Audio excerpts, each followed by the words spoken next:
സദൃശവാക്യങ്ങൾ അധ്യായം 21. രാജാവിന്റെ ഹൃദയം യഹോവയുടെ കയ്യിൽ നീർത്തോട് കണക്കെ ഇരിക്കുന്നു. തനിക്ക് ഇഷ്ടമുള്ളിടത്തൊക്കെയും അവൻ അതിനെ തിരിക്കുന്നു.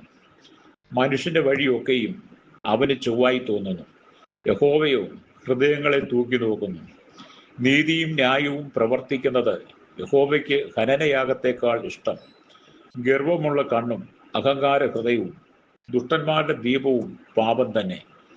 ഉത്സാഹിയുടെ വിചാരങ്ങൾ സമൃദ്ധിഹേതകങ്ങൾ ആകുന്നു. ബദ്ധപ്പാടുകാരൊക്കെയും ബുദ്ധിമുട്ടിലേക്ക് അത്രേ ബന്ധപ്പെടുന്നത്. കള്ളനാവുകൊണ്ട് ധനം സമ്പാദിക്കുന്നത് പാറിപ്പോകുന്ന ആവിയാകുന്നു. അതിനെ അന്വേഷിക്കുന്നവർ മരണത്തെ അന്വേഷിക്കുന്നു. ദുഷ്ടന്മാരുടെ സാഹസം അവർക്ക് നാശഹേതുവാകുന്നു. ന്യായം ചെയ്യുവാൻ അവർക്ക് മനസ്സില്ലല്ലോ. അകൃത്യഭാരം ചുമക്കുന്നവന്റെ വഴി വളഞ്ഞിരിക്കുന്നു. നിർമ്മലന്റെ പ്രവൃത്തിയോ ചൊവ്വുള്ളത് തന്നെ. ശണ്ട കൂടുന്ന സ്ത്രീയോടുകൂടെ പുതുവീട്ടിൽ പാർക്കുന്നതിനേക്കാൾ മേൽപ്പുരയുടെ ഒരു കോണിൽ പാർക്കുന്നത് നല്ലത്.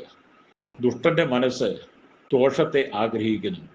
അവന് കൂട്ടുകാരനോട് ദയ തോന്നുന്നതുമില്ല.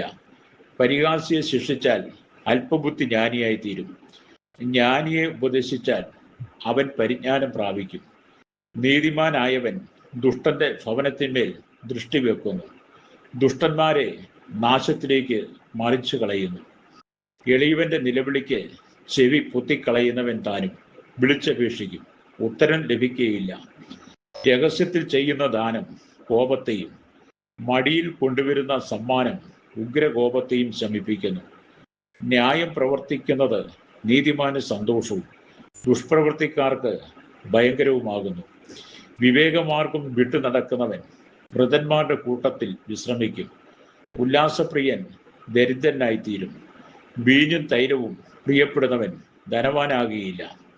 ദുഷ്ടൻ നീതിമാന് മറുവിലയാകും. ദ്രോഹി നേരുള്ളവർക്ക് പകരമായി തീരും. ശണ്ടയും ദുശീലവുമുള്ള സ്ത്രീയോടുകൂടെ പാർക്കുന്നതിലും നിർജ്ജന പ്രദേശത്ത് പോയി പാർക്കുന്നത് നല്ലത്. ജ്ഞാനിയുടെ പാർപ്പിടത്തിൽ വിലയേറിയ നിക്ഷേപവും തൈലവും ഉണ്ട്. മൂഢനോ അവയെ ദുർവ്യയം ചെയ്ത് കളയുന്നു. നീതിയും ദയയും പിന്തുടരുന്നവൻ ജീവനും നീതിയും മാനവും കണ്ടെത്തും. ജ്ഞാനി വീരന്മാരുടെ പട്ടണത്തിൽ കയറുകയും അതിൻ്റെ ആശ്രയമായ കോട്ടയെ ഇടിച്ചു കളയുകയും ചെയ്യുന്നു. വായും നാവും സൂക്ഷിക്കുന്നവൻ തൻ്റെ പ്രാണനെ കഷ്ടങ്ങളിൽ നിന്ന് സൂക്ഷിക്കുന്നു. നിഗളവും ഗർവവും ഉള്ളവന് പരിഹാസി എന്ന് പേർ. അവൻ ഗർവത്തിൻ്റെ അഹങ്കാരത്തോടെ പ്രവർത്തിക്കുന്നു. മടിയന്റെ കൊതി അവന് മരണഹേതു. വേല ചെയ്യുവാൻ അവന്റെ കൈകൾ മടിക്കുന്നുവല്ലോ. ചിലർ നിത്യം അത്യാഗ്രഹത്തോടെ ഇരിക്കുന്നു. നീതിമാനോ ലോഭിക്കാതെ കൊടുത്തുകൊണ്ടിരിക്കുന്നു. ദുഷ്ടന്മാരുടെ ഹനനയാഗം വെറുപ്പാകുന്നു. അവൻ ദുരാന്തരത്തോടെ അത് അർപ്പിച്ചാൽ എത്രയധികം. കള്ളസാക്ഷി നശിച്ചു പോകും. ശ്രദ്ധിച്ചു കേൾക്കുന്നവനും എപ്പോഴും സംസാരിക്കാം. ദുഷ്ടൻ മുഖദാഷ്ട്യം കാണിക്കുന്നു. നേരുള്ളവനും തൻ്റെ വഴി നന്നാക്കുന്നു.